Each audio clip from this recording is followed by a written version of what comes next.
Hey guys, Washington here again. So today I actually saw the documentary on painters painting, and it more or less relates from the painters from the 1940 to the 1970. And with this actually documentary, there was more or less a lot of interviewing. They interviewed uh, all your artists from the 40s onto the 70s. They went from you got your Rauschenberg all the way up to what was it, Andy Warhol, which more or less it kind of ends with Andy Warhol. But what do we kind of know about certain things? We know that Pollock and Dali did more or less your abstract paintings, which they wanted.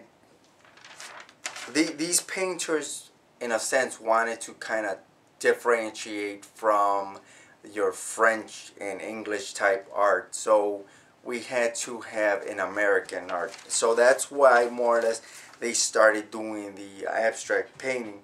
But then you got individuals like Robert Rauschenberg that feels that these abstract painters were, in a sense, drunk individuals. They had really harsh lives. He even says, "Feel sorry for yourself, grief, art, passion." And so.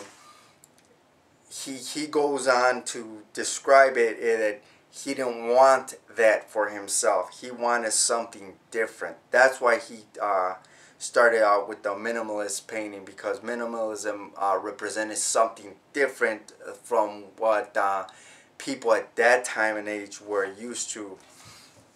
And then towards the end, you got Andy Warhol, which more or less they're interviewing him. They describe how his paintings came about, and he just goes into a little bit of detail how he was describing how Bridget kind of has more or less one of his assistants had created his artwork, but he was still continuing the process of further creating more artwork.